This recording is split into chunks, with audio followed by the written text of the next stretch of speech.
and welcome to yet another episode of the GRE/RC playlist, where we bring to you the easiest strategies to tackle the toughest that the GRE has to offer by solving actual questions so you know just what to expect.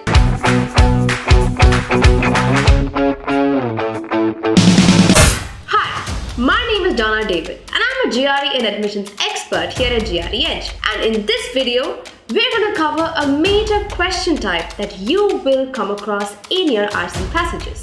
So in our previous videos, if you've been following the RC playlist, we've already mentioned that in the GRE RCs, you can expect 4 major question types, mainly factual, inferential, critical reasoning, and lastly, questions based on your overall understanding of the passage.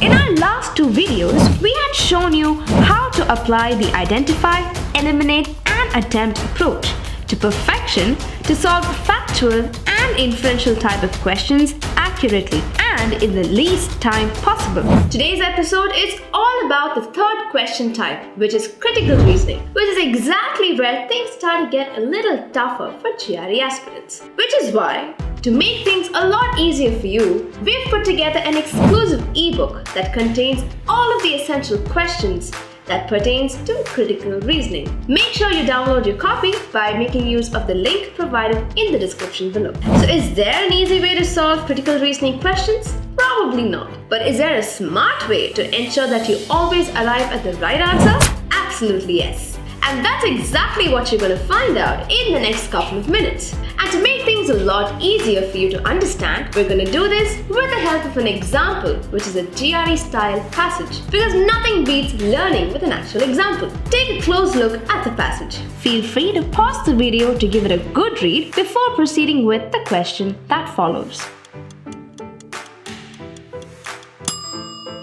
Note that this passage actually belongs to one of GRE's favorite topics, history. Some of the other subjects that the RC passages could come from would include literature, social movements like Renaissance, science and technology, governance, and politics. So if you want to be on top of your game when it comes to RC passages, then reading editorials of newspapers or the Wikipedia suggested articles on the homepage will actually help you get a contextual understanding of the passage. So what are the key points that a reader is supposed to take away from this passage? Number 1, that the author is a historian who sympathizes with the decrepit state of colonial era monuments in countries like Myanmar and India.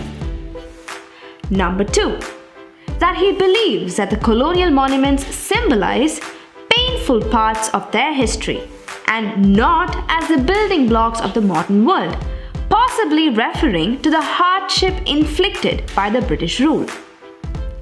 Number 3, the author seems to believe that monuments left to ruin are a befitting legacy for all empires. Number 4, that he is aware that some believe that these monuments serve as a reminder of the contribution of the erstwhile British Empire towards building the modern-day world. And lastly, the author leaves it to the discretion of the present-day inhabitants of these former colonies to decide how they would like to commemorate their association with Britain. Are these the points that crossed your mind too? Great! Let's take a look at the question once again and the answer choices. Which of the following best describes the author's views on safeguarding colonial heritage? The options are as follows. So what do you do next? You try to identify the question type. And how do you go about doing that? The hint lies in the answer choices itself. If you take a close look at the answer choices, you'll notice that almost all of them are factually correct and aligns with what the author is trying to express in the passage. This is a common hallmark of critical reasoning questions where almost all of the answer choices will be factually correct. Does this mean that all of the answers are correct for the question? Absolutely not. Your job is to only analyze and arrive at what is being asked of you. With that in mind, let's move on to the next step of answering this question, eliminating incorrect options. So let's start off by crossing off every option that does not align with the author's views. In that case, we can easily strike off option E from the list of contenders. And why is that? The giveaway lies in the author's tone when he says, "Perhaps this is the befitting legacy for all empires, ruins." This directly contradicts option E, which says the monuments serve as reminders of Britain's great legacy and must be restored to their glory. But that's about as far as elimination can get you. Note that the remaining 4 choices resonate entirely with the author's viewpoints. Here's a nifty trick to help you maneuver out of a tricky situation like this, where all of the remaining options seem to be making sense even after you've eliminated the obviously incorrect options. Always look for the sequence in which the points appear on the passage. It's natural for humans to consider and evaluate several ideas before deciding on a final opinion. Just as we weigh several possibilities and choices while evaluating a critical situation and zeroing in on one, authors too do the same when they present several opinions, sometimes even conflicting ones, before they arrive at their final take on that particular issue. Which is why the last opinion or the final viewpoint expressed by the author is most likely to be your safe bet. With that in mind, let's rearrange the answer choices in exactly the same order in which they appear in the passage. Here we go.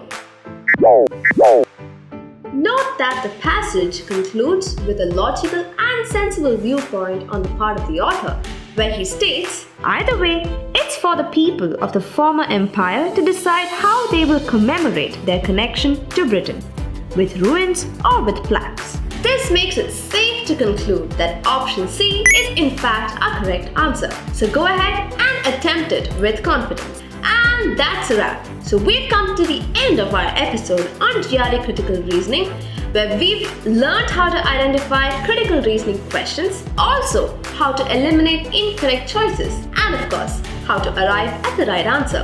So don't forget to check out our free ebook provided in the description below, where we put together a full set of critical reasoning questions so you can get started with your practice right away. Our next video is going to be all about GRE RC questions based on your overall understanding of the passage.